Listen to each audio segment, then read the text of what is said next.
I would highly suggest, like, if anybody's um, done with the NHL and they got a few years left in them to go over to Europe and just get that experience. Wow. These elite athletes like they do in the US, and a lot of these academies are doing that, but not everybody can go to an academy. There's a game like that, you think your life is over. Like, it's like my career is over. Like, you know what I mean? You're 18 years old or 19 years old and lose in your home country. Fontaine, he gets tripped up, gets it to May, and over the line. He's May going in on goal. He scores!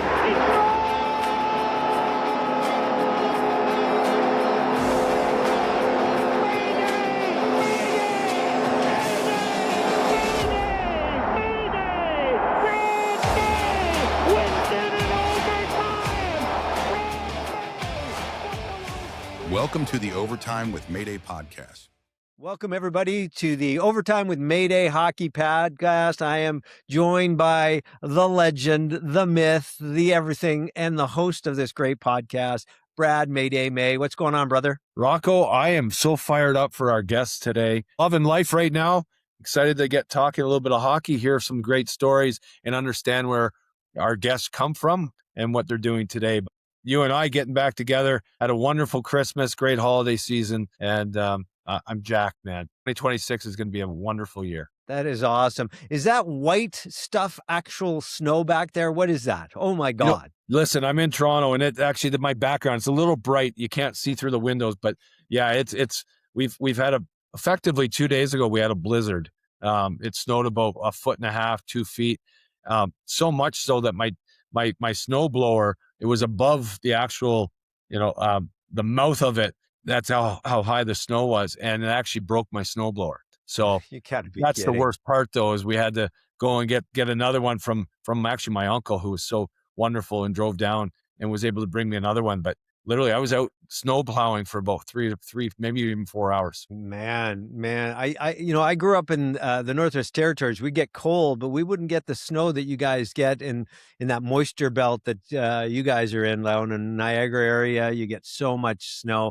We never had that. We just have -40, -35. We get up to -50 a couple times. Rocco, I'm telling you right now, with your Italian blood, I don't know how you, even for me, man, I can't do the real extreme cold. I don't mind 0, but I'd much prefer, my favorite day is 70 degrees and sunny, right? So I agree. I'm not really a winter guy. Yeah, I'm not a winter guy. I'm a fair weathered, warm weathered individual. You remember that there was a movie years ago back in the 80s, John Candy was in, and it was Cool Runnings. He had it was about the Jamaican bobsledding team. Absolutely, yes. And so in fact, I tried out for a part in that as an extra in that. There was a small little speaking role, but I didn't get it. But the scene where he's walking out of the international airport in Calgary and into a blizzard, and they're all sitting there just freezing. That's me on a typical day anywhere that's really cold. Last time I was in Toronto, I froze. It was freezing out there back in December. Well, you know what? It's different, right? When it's cold, even in the heat, when it's humid, there's a big difference, right? When it's humid, it goes right through me too. Once I get cold, I can't get warm again. But enough of the complaining. Listen, life's amazing, and at the end of the day, that's why we have toques and gloves and wear big jackets. At the end of the, that's right. Hockey's perfect time, but I don't buy into the notion that the winter is hockey weather when half the NHL teams that we watch on a nightly basis are south. They don't see snow often, if ever, and you can play hockey anywhere you want. The nice part when I lived down in Arizona and Southern California playing was that you could actually get a break from the beautiful, monotonous, sunny day, go do your thing in a ice rink, play hockey, and then put your flip-flops and a pair of shorts on when you leave at 1 o'clock in the afternoon and have a wonderful day. So hockey down in the South is pretty fantastic. Pretty slick. There's probably a reason why the last couple of Stanley Cup winners are from the Sun Belts in a couple of areas, right? It's like why wouldn't you want to go there? It's like, this is great. So if we play a little question answer here, the original 6 teams, Northeast, right? You're looking at obviously New York, Toronto, Montreal, Boston, Chicago, Detroit, all winter weather.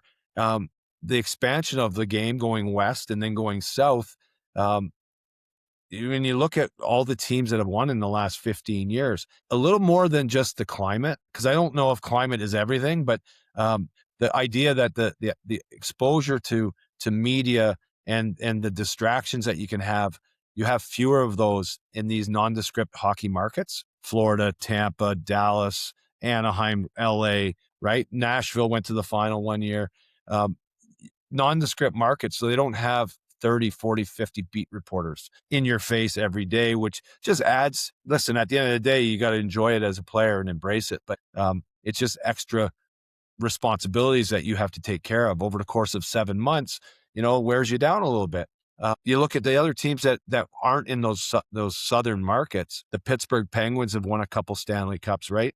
The Chicago Blackhawks, of course. But you look at the other winners, they're in these nondescript markets. And I have to think it's combination between weather, combination between those extra distractions, and then the game of hockey, the way it's played, you can play it anywhere. So there's no advantage like an outdoor football game with the Buffalo Bills. They have an advantage because it's home field advantage. Hockey's, it's a little sanitized. Every arena is the same. They're all beautiful. The locker rooms are special. You're sleeping in 5-star bedrooms, 5-star hotel room beds, I mean. And when you're actually on the road, it's sometimes even nicer and better playing on the road than it is at home. So you see a lot of teams, and the home ice advantage isn't as big of a deal in the game of hockey. Yeah, not anymore. I think it's changed quite a bit as it moves in with, the standard of the NHL and the quality of not only the teams, the money that's there, the money that they're making, the money that's coming back. It's just, it's now like a world-class sport. It's always been, the best hockey in the world, obviously the Russians, and now we've got all the teams and the countries playing here. It is the best league in the world to play in, I would suspect. The quality of the product certainly is, but as such, you have to maintain a standard of value for the players, right? If not, they're going to go elsewhere where money is at. And that's kind of ties into where, the World Hockey Association was back in the 70s, trying to pull players away, fighting with the NHL and competing and paying money that didn't exist in the NHL at the time. So that's going to be, that's interesting stuff, right? You know what? You talk about the WHA, you've got, underneath the National Hockey League and the WHA, you had the International League and the American Hockey League, and then it goes to the East Coast League and then the Southern Professional Hockey League. Of course, the tiers of hockey in North America. That's one thing. And then there's professional leagues in Europe. And then you go, as far as, and I know it's still Europe, but you go into Russia. They have hockey in Australia. They have hockey in China. They have hockey in Japan. Hockey's it's growing, and there's so much more growth to be had. It is really cool, though. We have a couple guests on today, and Derek Roy, who is a fantastic guy. He played at the end of his career. He played in Europe, and I'd love to hear from him today, just of the stories of how his life was over there, because a lot of these guys, not that it's better, it's different. There's a different experience component to it. And then maybe with the realization that you've already had a wonderful NHL run and career, taking advantage of the game of hockey to travel into these other areas or other parts of the world. It's a fantastic experience.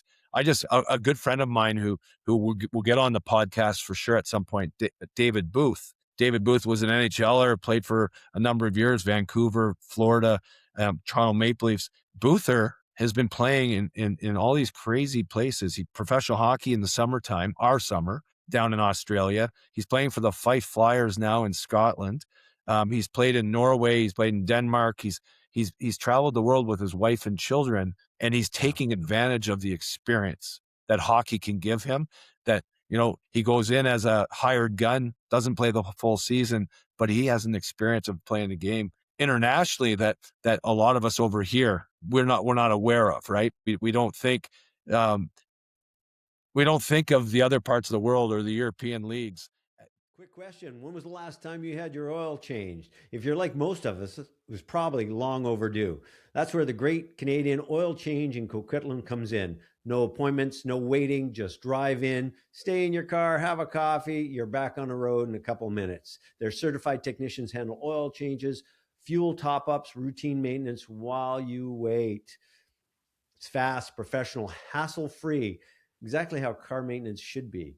So the next time you're in a vehicle needs an oil change, head to the Great Canadian Oil Change in Coquitlam, BC. Ask for our very good friend of the podcast, Normie Lobb, a solid hockey player back in the day and a true supporter of the game we love, hockey. Drive in, drive out, done.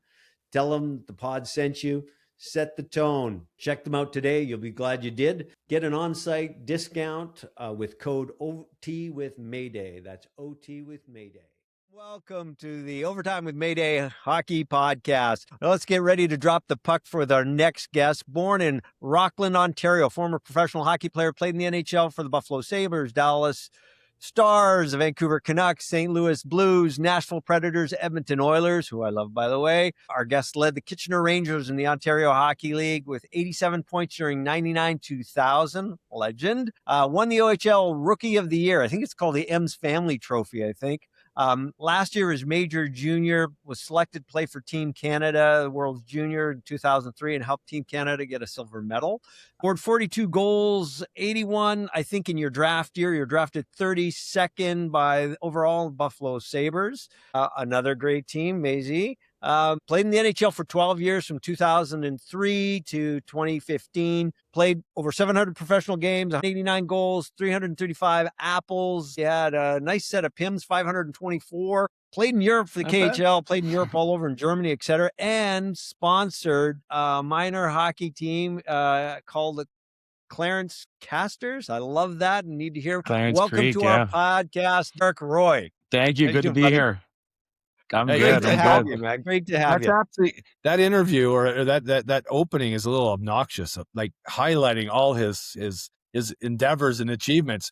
Derek, you know what? The guy's Truly, a legend, man. I truly, missed a whole bunch of stuff too. There's like we just too much. We only have an hour for him. Holy. Rocco, I got to play in two cities that Derek did, and I would love to hear from him. But Buffalo and Vancouver, and this guy's a stud. They people love him, and the truth is, in 30 minutes, everybody that's listening is going to love him too. Derek, thank you very much for being here and coming on. Oh, thanks, guys. I appreciate it. You This is really awesome. you really are. You're a gentleman. You just carry yourself so well, and beyond being a wonderful hockey player, what are you doing today? In retirement, maybe we can start there. What's Derek Roy doing? Married? I know you have children, and I believe you've made a move back to the Toronto area. Yeah, married, 2 kids. One of my son just started. My son started hockey. He's 5 now. He's going to be 6 in June. So he started hockey. He loves it, and it was one of those things where I didn't know if he wanted to even play hockey, but I think watching his dad play and seeing clips and stuff like that, he wanted to do it. And I have a 2-year-old girl.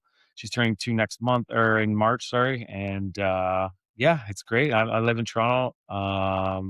Me and my wife we're thinking about moving for school purposes because once the kids get to a certain age, you got to think about what school they're going to go to. So yeah, so I'm in real estate too in Toronto and enjoying every day, and every day's a new day and you get to meet great people. So yeah, I'm living in Toronto. I love it. Love it. Glad you're here. And now rolling it back in your career, drafted by the Buffalo Sabres. That's where I was drafted as well. Tell us about Buffalo, your experience there, and this interview is not it's not time sensitive. So, were you a part of the celebration in Buffalo the other night? So I'm in Buffalo right now as we speak, which is fun. So I'm actually leaving tomorrow, but Ryan Miller's got a charity foundation tonight here in Buffalo. So we're helping him out with that. A bunch of guys stayed in town after the ceremony they had for us last night, and we're just helping Millsy out and helping the community of Buffalo. Whenever you're asked to do something here in Buffalo, people are so good and so gracious to you throughout my career here, and they cheered us on throughout thick and thin, right? So there's just great people here in Buffalo. Whenever we can give back, all the guys drop everything and come to Buffalo and do it. And so and the passion that's in Buffalo right now with their team being on a real heater, they've come from the depths, right? Like I believe, and I was one of them, kind of wrote them off 2 months ago. Thought that it was going to be another one of those years. They've had a heck of a run. Last night you were in the building. with a nice big win. Exciting to be back in Buffalo, Derek? Yeah, it was great. You know what? Like, one of my buddies owns a bar here in Buffalo, and he was saying they had function, and the people were like, "Hey, do you mind turning on the Sabres game so we can watch it, so everyone can watch?" And he goes, "I haven't heard that in like 14 years." You know what I mean? Like, it hasn't, because the team hasn't made the playoffs, and they haven't. So nobody wants to watch a losing product, right? So I feel now everyone's excited and everyone's on the bandwagon. Everyone's kind of pushing for this team to be great. And I think there's a buzz around the city with the Bills as well. So it's kind of it's turning into a. I mean, it's always been a great sports town, but I think the belief is there in the fans, and the players can feel it. Well, so we don't have to impress coaches anymore, or we don't have to be worried about what they think of us. Where did you go afterwards? How late did you stay out? Because Buffalo is one of those sleeper towns. For anybody that thinks Buffalo is an undesirable place to be, Buffalo Sabres, and certainly, guys that had the chance to live in this market. Unbelievable. A lot of fun. And where did you guys go? What did you guys get up to last night? And probably tonight. Yeah, so last night they had us go across the street. There's this place called 120, and they just had a private party for us. Because we had a bunch of guys coming to town, and they brought their wives and kids and stuff like that. And it was great to see guys that haven't, like Max Afinogenov came from Russia, Dmitry Kalinin came from Russia, like Henrik Talander came from Sweden, and like Teppo Numminen from Finland. Like, guys are just flying in from everywhere, and it was good to see all the guys. I haven't seen some of these guys in like 15 years, so it's awesome. It's like time never like time never changed. Like, the guys look the same, and it's just fun atmosphere, telling old stories and joking around, and it's always fun to be around boys. Who's in the best shape? Who's the best shape? I don't know. That's Everyone one looks thing. pretty good. I don't know about you. You always keep yourself in shape, so maybe you don't even see the world the way I do. But I retired, and I had a lot of fun for a portion of it, and I gained a bunch of weight, and I've kind of got myself back down a little bit, but where I feel really like myself again. Yeah. I let myself go for a while. But there are guys that never let up, and they keep it going, and you're one of them. But Yeah, I was told don't take too long after you retire, because you're retired, you want to do all the fun things you never that you missed out on, right? And the guys are like, don't take too long to get back in the saddle, right? Like, start working out, and because the longer you wait, the longer procrastinating starts, and then you don't end up doing it. So yeah, I try to get back working out, and I do that ski with Gary Roberts, and so we try to get our workouts in. Gary Skate Gary Skate is a legend. I mean, he's a trainer. He still looks great. We saw him at the event in Arizona a couple times. The guy looks like he can still play. It's crazy. So it's nice whenever you can get a good sweat and with a good group of guys. It's great. It's obviously what we've been doing since we were kids, but at the same time, it's a good workout. So we utilize it as a workout, and we have fun doing it. Hey, it's good segue right here. So, did you work out with Gary when you were still playing? Yeah. So my last, even when I went over to Europe for 6 years, I worked out with Gary. My last couple of years, 2-3 years in the NHL. So yeah, I probably worked out with him like 8 or 9 years, something like that. And so everybody, for our fans and viewers, obviously we all work out. You can work out by yourself. You can get a program, you follow it.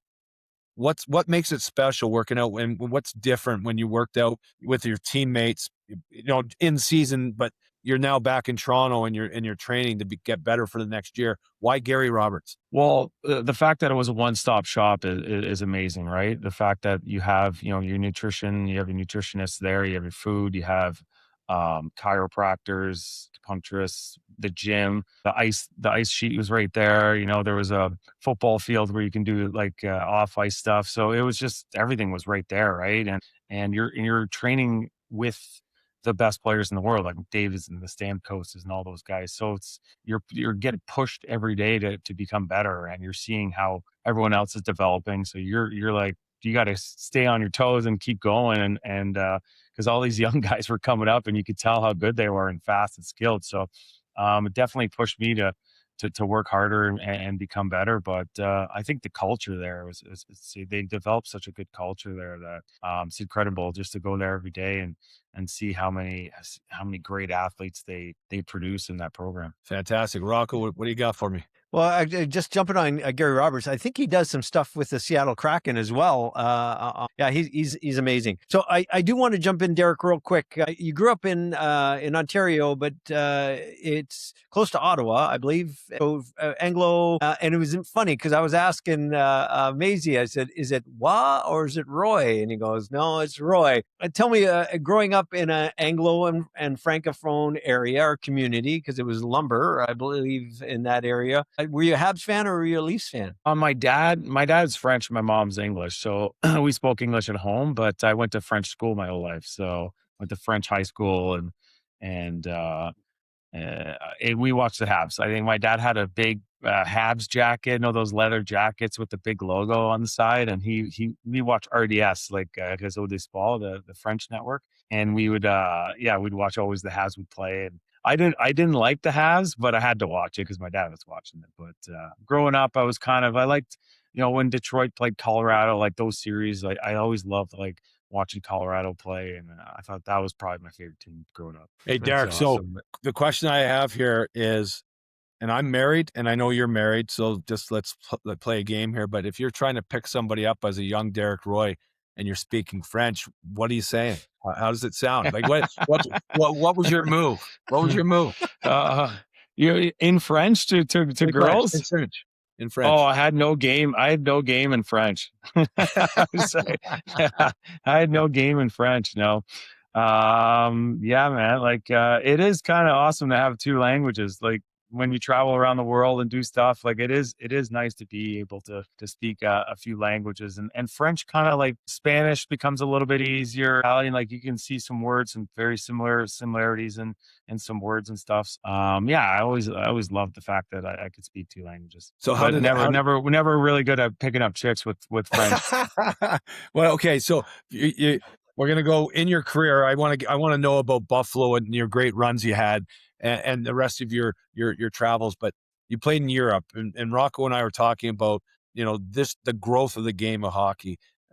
Playing in Europe, your experience over there, obviously the talent, but tell me about what it meant to you and how you felt when everybody else was going to an NHL training camp or getting ready for one, but you have to leave early to go over to Europe and play. Were you disconnected, or was it a different world and you loved every part of it? Yeah, it was just a little different. You had to start training a little bit earlier than everybody else, and then you kind of left when everyone was peaking. Um, but I mean, I loved it over there. I mean, we had no kids, and it was just me and my wife. So we went. We played in Switzerland, and we ended up winning the championship in Bern that year. So that was awesome. It was such a fun time, and you're living in areas where people are visiting and paying like going on vacation and paying a bunch of money, and you're living in these cities. So we lived in Munich, we lived in Bern, we lived near Stockholm. So it was it was great. We loved every minute of it. And you get to meet all these new people and coaches and friends, and get to travel around the world. And I would highly suggest, like, if anybody's um, done with the NHL and they got a few years left in them, to go over to Europe and just get that experience. Wow. And so the talent, because you're a skilled player, coming from a guy that played on more of the robust physical side of the game and used intimidation as a real tool as well. Your skill level, high end. You go to Europe. There's a thought, maybe a misnomer, that hockey in Europe is easy to play, bigger ice, and I would love to hear from you how much that isn't true, and how difficult, even being a skilled player, the skill level in Europe and the way they play. Yeah, so I mean, every league is different. And the SHL is different from the Russian league, and the Russian league is different from the NLA, which is the Swiss league. So every league has its things. Like the Finnish and Swedish league are a little more defensive. The Swiss league is a lot more offense and high flying, and everyone's going and making passes and everyone's skating. Yeah, they're really different, but the skill level is such a high skill level. I think the world is caught on to, they remember we used to play in all these World Juniors that just dominate and always end up in the finals or winning gold every year, and everyone's catching up. And the skill level around the world is really gone up a ton. So it's it's great to see that all these other countries are are adapting and changing and getting good at hockey, basically. And Did it's you watch the becoming a World thing, Juniors? right? I mean, Yeah. go ahead. Oh, sorry, my last one. Did you watch the World Juniors? Yeah. What was your takeaway, like with like Gavin McKenna and of course all these other players? Gavin McKenna being, obviously the one hopeful high draft pick out of Canada.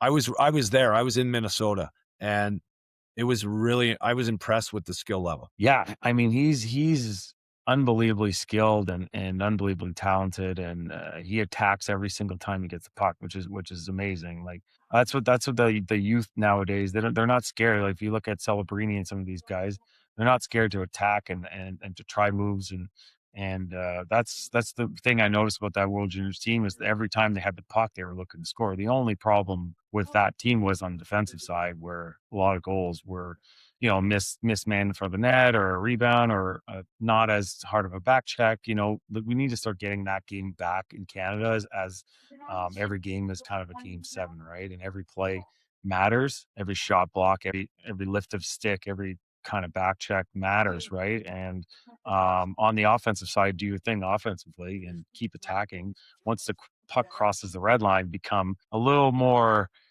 conscientious of the defensive aspect of the game, and I think that's where we're lacking a little bit, and the other teams are exposing that. Yeah, if I can jump in, especially about the World Juniors, because I do want to ask specifically about your run as well. The World Juniors, the level is so high and so even on all of those teams, but you kind of go back to what you said, Derek, where these players are actually willing to do certain things now that you know in my day or our day we would have never done that because there was consequence from the coach. Nobody wanted to see that. Like even when the first couple of Michigans were being done, everybody, don't do that. Right now, people are wanting to see that. It's part of that game with the talent and the pool. But where I think some of the stuff is happening, where you don't kind of build that. I don't know if it's character anymore, but we're building these elite athletes like they do in the U.S. and a lot of these academies are doing that, but not everybody can go to an academy, can afford to go to an academy, right? So that character kind of development of a strong stay-at-home defenseman. Now everybody wants to pick up the puck and score and make a play, right? So there's that kind of jump. But real quick, tell us about your silver medal, because you won a couple of medals in World Juniors. I think you did an under 17 or under 18, right? Yeah, I won gold at the under 18 and played under 17 for Canada. We lost in the finals, so silver there, and then I lost. World Juniors, we lost in the finals in Halifax to Russia. Yeah, it was unbelievable at the time too. Like you lose a game like that, you think your life is over. Like it's like my career is over. Life, you know what I mean? You're 18 years old or 19 years old, and you lose in your home country by 1 goal. It was definitely a tough pill to swallow, but the fans in Halifax were amazing. The people down east are just great, great people. So we loved every minute of it, and the fact that we fell short kind of sucked. But at the end of the day, it was such a great experience to go play for your country like that. Well, I remember watching, like everybody else in Canada, watching that. We're all behind you guys, and even came short, but the you guys played your hearts out. It was an incredible game. You walked away just going, oh my gosh, that could have gone either way at any Yeah. time. It was incredible. So proud of you, man.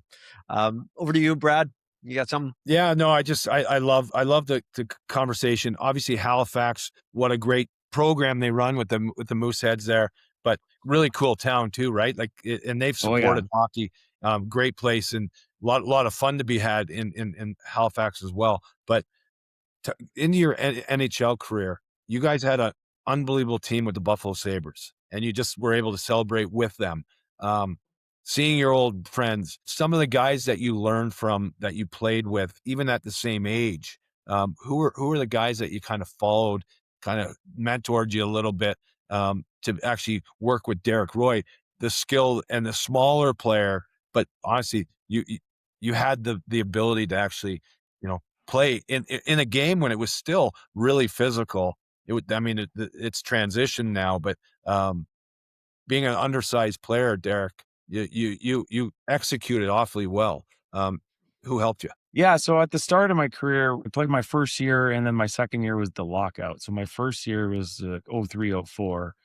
And there was still hooking and slashing and cross, like that still existed, right? And holding and interference, like all that stuff existed. And then all of a sudden, like after the lockout, it was nothing. You weren't allowed to like touch the guy's stick. So yeah, so I mean I would watch, because I had guys right around my size like Danny Briere and Chris Drury and Max Afinogenov and some guys like that. So I kind of, what was good for me was Max was my line mate.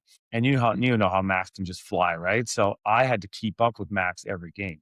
So it helped me like develop my speed because I literally had to keep up with him every game. And every game he'd be, and you know how Max is, every game he's flying. There's no off switch. There's no, first, second, third. It's all full speed all the time. So, yeah, those guys I looked up to, and Danny and Drew, and they're such good leaders and captains. And I always just watch them in practice and watch them in games and see how they're scoring and see how they're taking face-offs and see how are they becoming successful, right? How are they getting their scoring chances? And I would just try to find my own game but tune in to the stuff that where people are successful. You just kind of learn from and obviously ask questions. And they were such good leaders and helpful. And Tim Conley was there with tremendous skill. So there was so many guys that you could just talk to, and there was no rookie or veteran or any sort of gap like that here in Buffalo. Everyone was on the same page, and everyone was part of the team, and it was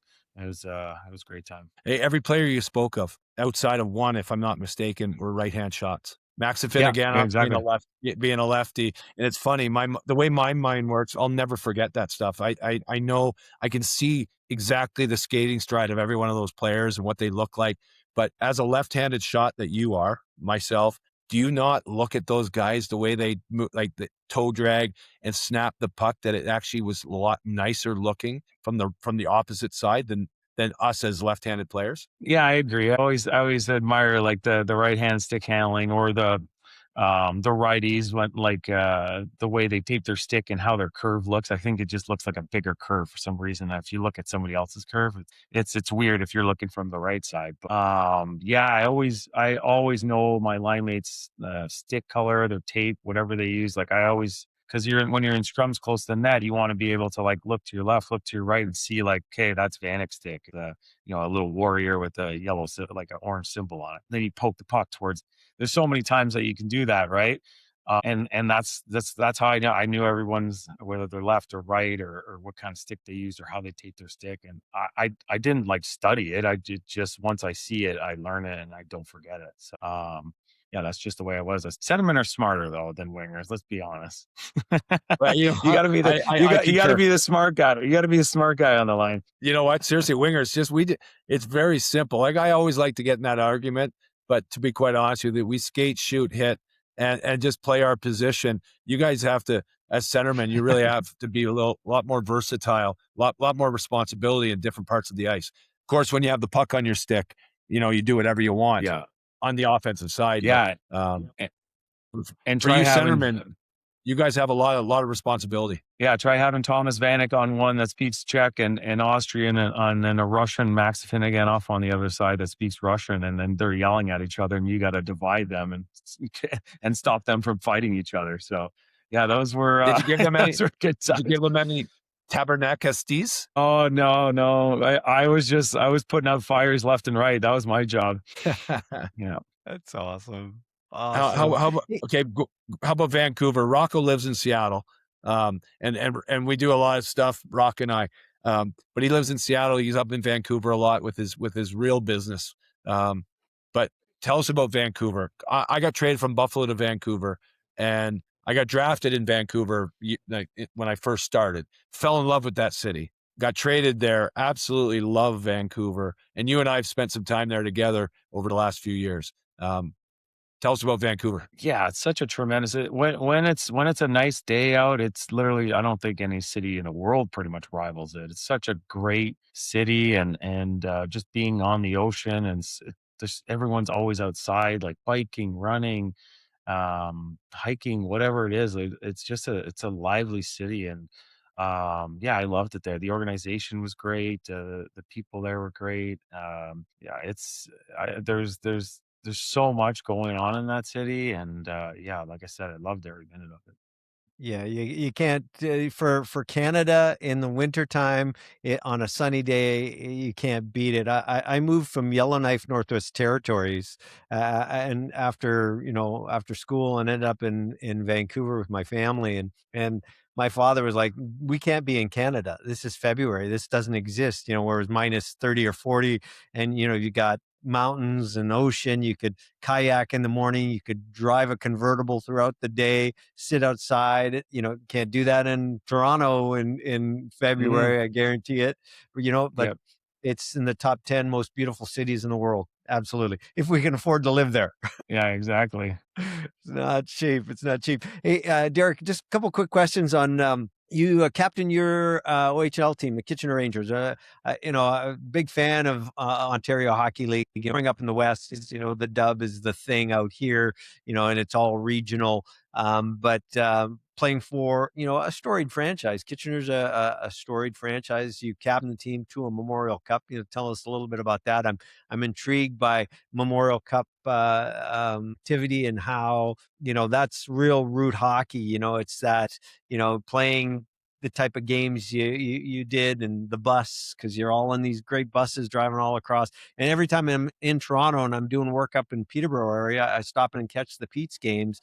The barn is packed. It's still that old barn, right? And it's pretty crazy. So tell us a little bit about that. Yeah, so when I got drafted to Kitchener, we weren't good. I don't think they made the playoffs the year before, and then my first year, we squeaked in the last playoff spot and got beat 4 straight. So, I had what was nice about that is I when I won Rookie of the Year is because I got to play quite a bit. Like I played a lot. Like I was on the first power play unit and I was playing a lot, and which gave me like confidence going into my second and third and fourth year. So like it was just we had great leaders, but we just weren't a great hockey team. And before my last year and winning the Mem Cup, I had only one playoff win in 3 years.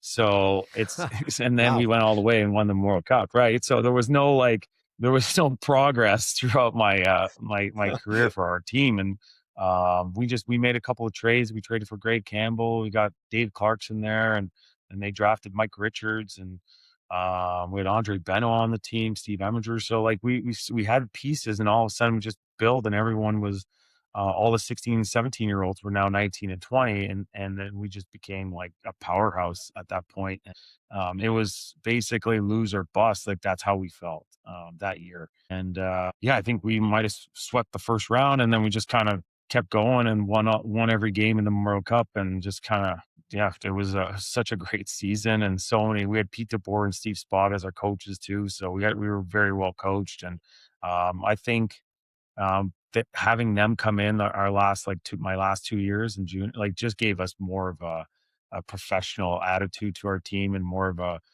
confidence that we could actually win this at previous, like we were just trying to go game by game and try to win every game or whatnot, but we didn't have a final goal at the end of the season. And these guys, when they came in the first day, they said like, "We're going to win the World Cup," and we were like, "What do you mean? We didn't even make the playoffs last year." You know what I mean? Like, like how are we supposed to win the world? And then it just became like that belief. And I think the more you think of stuff and the more you believe that it could be successful and you can do it, like an end goal, I think that's what pushed us to get there, and then we end up winning. Quick question. When was the last time you had your oil changed? If you're like most of us, it was probably long overdue. That's where the great Canadian oil change in Coquitlam comes in. No appointments, no waiting, just drive in, stay in your car, have a coffee, you're back on the road in a couple minutes. Their certified technicians handle oil changes, fuel top-ups, routine maintenance while you wait. It's fast, professional, hassle-free, exactly how car maintenance should be. So the next time you're in a vehicle needs an oil change, head to the Great Canadian Oil Change in Coquitlam, BC. Ask for our very good friend of the podcast, Normie Lobb, a solid hockey player back in the day and a true supporter of the game we love, hockey. Drive in, drive out, done. Tell them the pod sent you. set the tone. Check them out today. You'll be glad you did. Get an on-site discount with code OT with Mayday. That's OT with Mayday. So visualization, man. Yeah, visualization sets that whole tone. You mentioned Pete DeBoer. So I'm shocked that he's not been picked up by somebody. I think he's a fantastic coach. I don't know what he's like personally, what he's like in the dressing room. He looks intense. Actually, he's kind of scary every once in a while looking, but he looks intense. Any insight on him? Yeah, he's very intense. I mean, I was a captain. So what happened was when I my first year, my last year in junior, I was coming out of training camp in Buffalo, and I played all the exhibition games in Buffalo. So I missed maybe a handful of games my last year junior. And so when I came down, Mike Richards was captain. And I walk in the dressing room and Pete's like, "Hey, do you want to be the captain?" And I think they were about 500 at the time, like 2 and 1. And he's like, "Hey, do you want to be the captain?" I'm like, I don't want to ruffle any feathers or step on it. And he goes, "Do you want to be the effing captain or not? Like, do you want to be the fucking captain or not?" Like, and I was like, "Yes, I do." And he goes, "All right," and ripped the C off Richie and gave it to me. And I was just like, all right. It's just one of those where he's like, "Hey, no bullshit, man. Do you want to be it and be the leader of this team or not?" Like, it's plain and simple. There's no, and then I was like, all right, yeah, I'll be the leader. So, we would go on Friday, Saturday, like we'd have games, and sometimes we'd have games on Sunday, and we'd have Monday off. So I'd go in coach's office, be like, "Hey, is it okay if the older guys go out tonight?" Because we were, 19 and 20. And he's like, "Yep, just no fights, don't start anything, don't do it." And I'm like, "Okay, perfect." Went out, nothing happened, won the game. Next weekend, do it again, and we won, and we kept winning, and we were like a 16 or 18 game winning streak or so. We were like really rolling. And then the one time we end up losing, and I went in, he's like, "No, you're not going out." So everyone's like, "All right, guys, we had a good run here. Let's just respect the coaches. We're not going out. Just freaking go home, and we'll do this again next week or something like that." So, and then we won the Memorial Cup, and we're in Quebec City, and he calls me off the bus, and I'm like, "Oh, it's gonna be one of those speeches like don't get in a fight. The other team's gonna be there." Blah blah. He hands me an envelope. There's probably like $3,000 cash in it. He goes, "Have fun today." And he just turned around, walked away, and I was making $50 a week, so I probably had about $45 in my bank account left. So this $3,000 really went far. So I come on the bus and everyone's cheering. "Yeah, I don't get all the money." They're all like those red $50 Canadian bills. And he's just like, all the guys were excited and pumped up. That was such a good feeling. Yeah, it was brilliant. Maisie? No, I was going to ask. So like Peter DeBoer and Spotter's fantastic too. When I played against those guys in junior, I was a little before you, but Spotter and we used to work in the summertime at Vern Buffy, who used to be a legendary referee in the NHL. Vern Buffy had a hockey school, and Adam Graves, Nick Kiprios, Jeff Bennick, Steve Spott, and I was just this up and coming meatball coming from Markham, not far. So, but we would train all summer, and we got together. So I know those guys when we were young, and I'd watched them through, or didn't really follow them that closely, but of course they're coaches and they had success in Kitchener, and then they've had success together in the National Hockey League. They're now not together. Steve's elsewhere now, but why with all their success, can you put a thumb on it that Peter DeBoer and his program, he takes teams that are like kind of a far way away, not even teams that are actually knocking on the door, and he goes to the Stanley Cup final. And unfortunately, he hasn't been able to get the final prize, but he's been there so many times with New Jersey, with San Jose, with Dallas, Vegas. Yeah.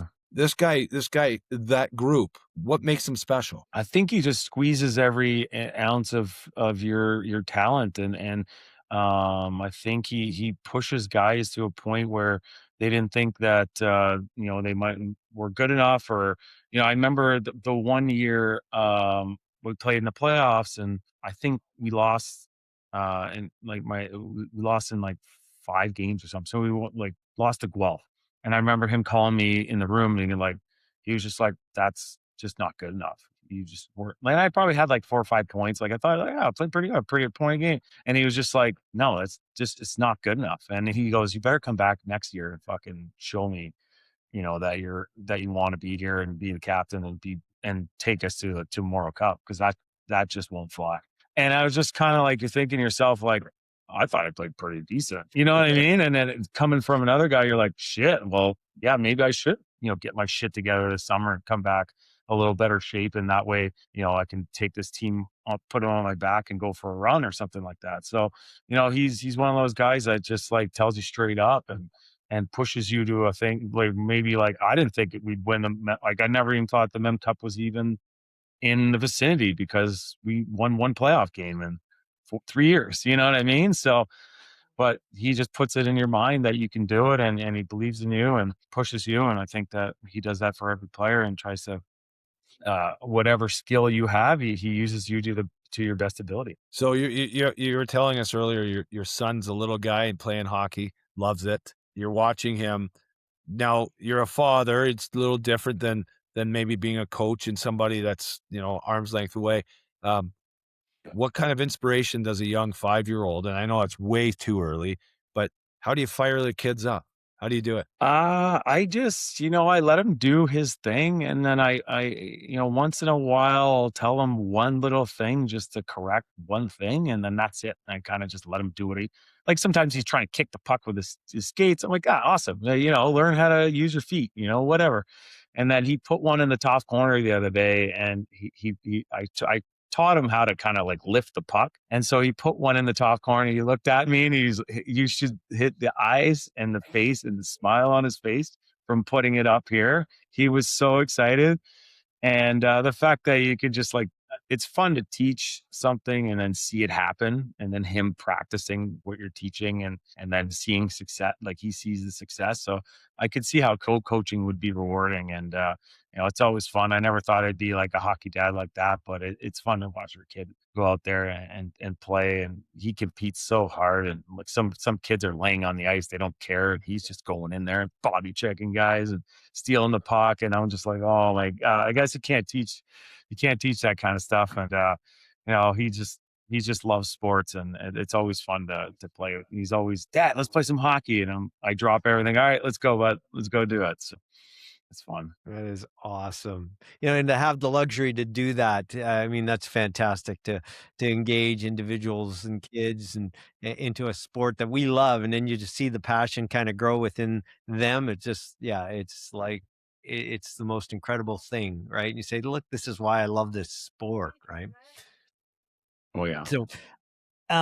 So with the coaching, where do you think, what type of coach would you be? Would you be on the Pete DeBoer side, or would you be kind of the Mike Keenan side, or would you be kind of, the Derek Roy kind of, engaged? And give us what you would be like as a assistant coach. Yeah, I would be very technical on certain things and power play, PK kind of stuff. 'Cause like I always love that kind of aspect of the game on how to score goals and how to prevent goals, and just be, your stick or whatever it is, your body positioning, or if this guy's doing this, you have to do this, and if this guy's doing that, then you should probably do this. Kind of like I always had 3 options in my brain before the puck even got to me. So that, like, I was always trying to play chess, where I always knew what I was guessing what the guy was going to do before he did it, and then I would already be prepared with something I was on. Kind of like a shortstop. If there's a guy on first base or something like that,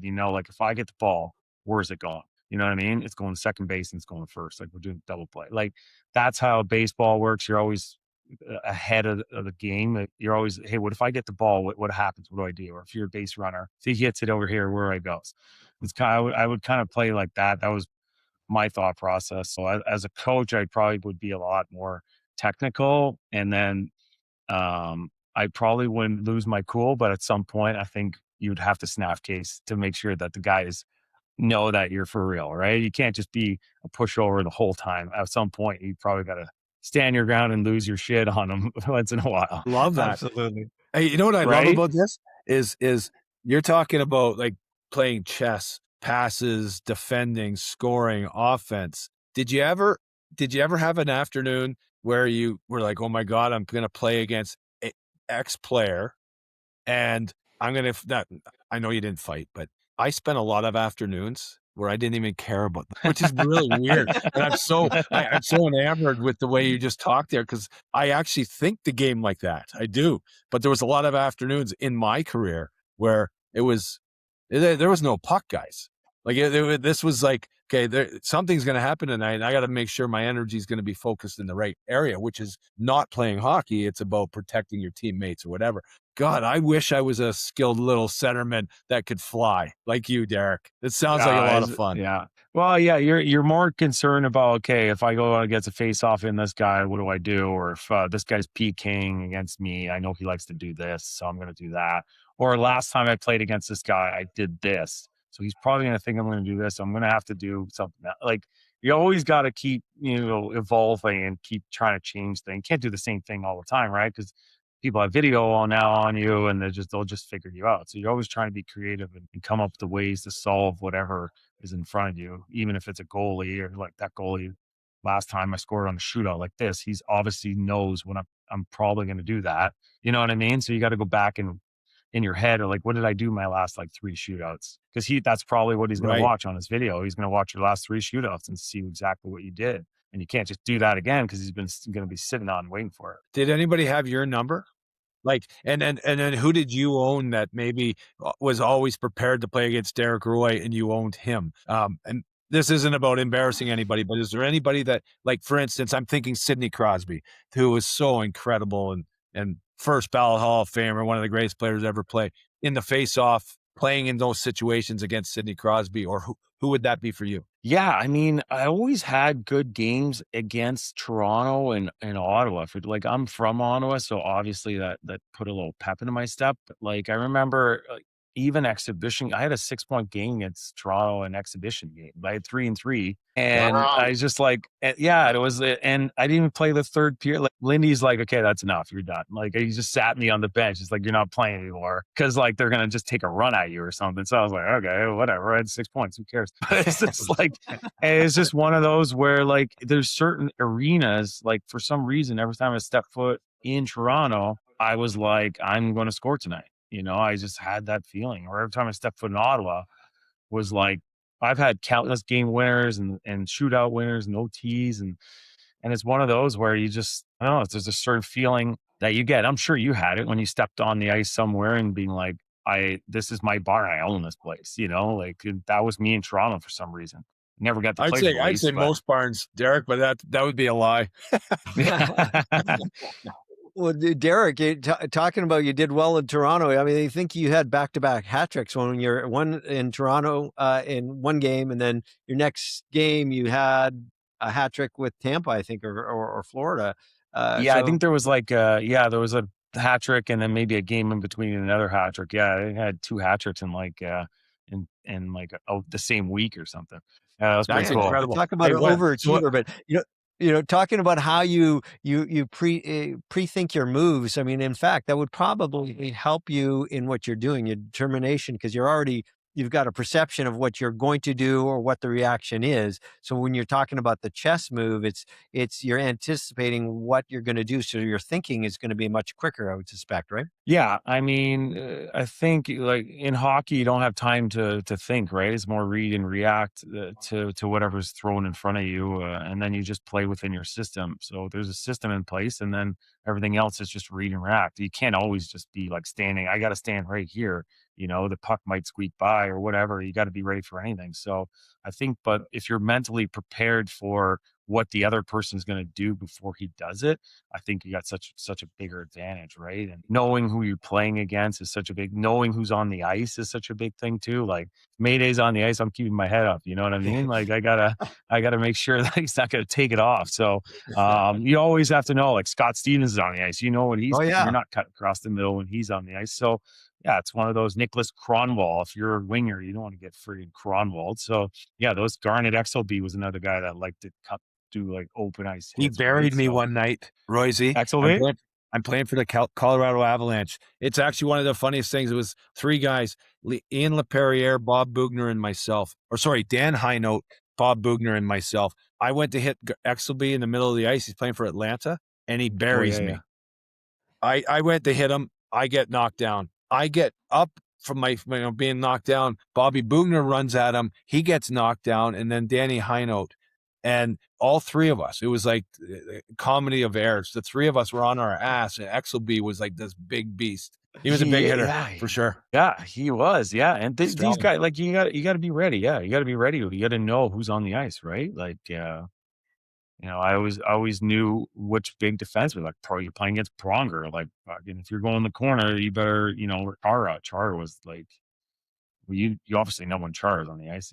He takes up the whole friggin' D zone. So, you got to be ready to play against those guys. Hey, Rocco, one of my favorite things. I love sayings, and I love motivational quotes. Well, I don't know. I go back to these things, but you got to see it. And this is speaking for what Derek just said. You got to see it, and then you got to believe it before you can conceive it. And that's the quote. And you spoke like, really, that's exactly what you do. The whole foreshadowing, the preparation before the game in the afternoon, night before, thinking all the time what your options are, what you can do, where you're going to go. And then you got to believe you can do it. And if those two things fall into place, then you have an opportunity, you have a chance.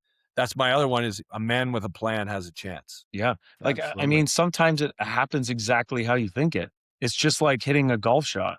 Like, how many times did you like, okay, I can do this? And then you just put it in your head, I can do it. And then you hit it. It's exactly what you thought you were going to do, or a putt or whatever. Right. And I feel like if you think like, oh no, I'm going to put it in the pond, you're going to probably put it in the pond. Right. Like, it's just, you got to visualize what you're going to do. And then when you get the chance, like you said, then you're already prepared, and then you just do it. Love that, Royzy. Yeah. Rocco, this guy truly, and I skate with him every once in a while. We play some charity stuff now, and we've been in Vancouver doing and raising money and being part of this wonderful hockey community. This guy, Derek Roy, incredible player. Darty, quick, smart, cerebral player. Even playing with a bunch of retired guys. Retired 65-year-olds. You outthink us. Maybe we drank more than you the night before, but you outthink us for sure. Good player. Yeah. No way you outdrank me. So what was your guys' last game together where you guys did a charity event? We were in Vancouver. I believe Vancouver would be the last one. Vancouver, and like, was it November or something? November, yeah. Yeah. And then there's a number of things here. There's a number of tournaments here in Toronto, and that will probably meet up at some point in time. But there's a lot of guys, and there's only so many spots, and we still play a little bit. Great. You play more than me, but you play on that Wednesday morning, and I'm going to do that too with you guys. I just haven't been able to get out there. Yeah, let's get you out there. It's fun. I actually have to lose a couple pounds before I step in front of Gary Roberts. He intimidates me. He'll walk by me. He, like you said, he looks like he's playing in the NHL, man. He's in great shape. Holy Rocco, crap. he's ripped. This guy's ripped. No. But he'll walk by and he'll pinch my side, and I don't like that. I'm really sensitive. Yeah, we got to get you out there, man. It is your head. He's already gotten in your head with that, brother. That's what he's doing. It is great. NHL Winter Classic. I think it's this month in Vancouver. They, how they go around the Shoresy TV show, are playing. I think they're playing the Canucks alumni on the 26th or something like that. I think we're going to go. Oh, to that really? game. We played them in Buffalo last year. It was great. You did? Yeah, the place was packed, and it was like, you were there, Mayday, right? No, I didn't. I haven't done that. But I was invited to that. I just couldn't make it. Yeah, it was awesome. Like, it was actually kind of cool to step foot back on the ice in Buffalo and play in front of a crowd. Like, it was kind of cool to kind of been back at the the rink in forever, right? So it's just kind of cool to be in front of your fans and score and make a pass or whatever, and hear the fans. But it brought out quite a bit of people. It was like, I think it was almost packed. It was pretty cool. It has got a following, like, it's crazy. There's, Detroit was packed. Wherever they play, they're packed. They do a lot of the original six as well. But, we had Morassi on the pod last year, and he's part of that group. And such great following with the process and how hockey is. My daughter's watched it and is this all Canadian hockey players? I go, no, but it's kind Yeah, of yeah. like a lot of us. We had to beat that. We had to beat them though. We couldn't let those guys beat us. We're like, hey, all right, guys, we're not letting these guys win. So it's, yeah. Yeah.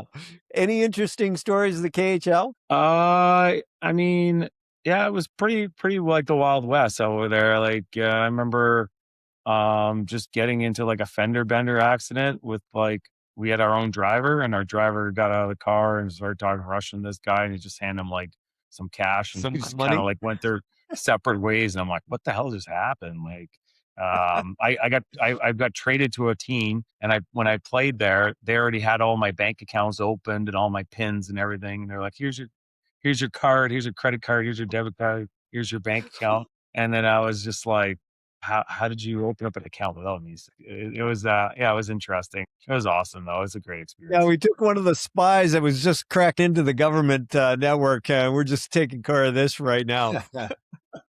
Oh yeah, it was Typical Russians. Love it. yeah, it was a blast. I mean, Moscow and St. Petersburg and cities like that, like they were all, and they were great.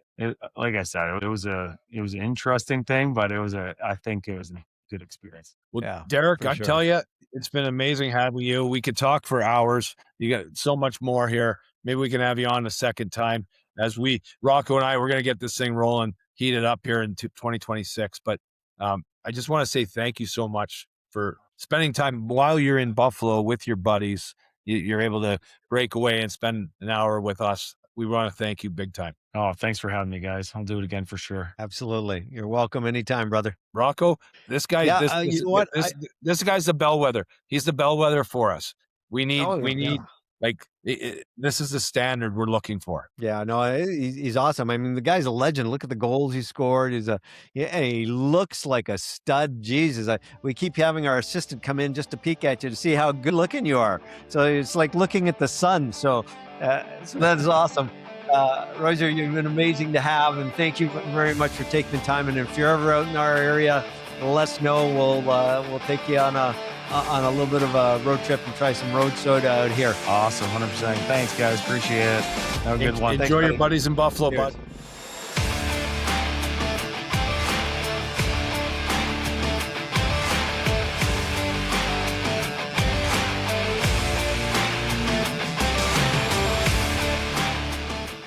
Hi, everybody. It's Rocco from Overtime with Mayday Hockey Podcast. You know me as the grocery stick that hangs out with Brad May and all these great NHL hockey players and alumni.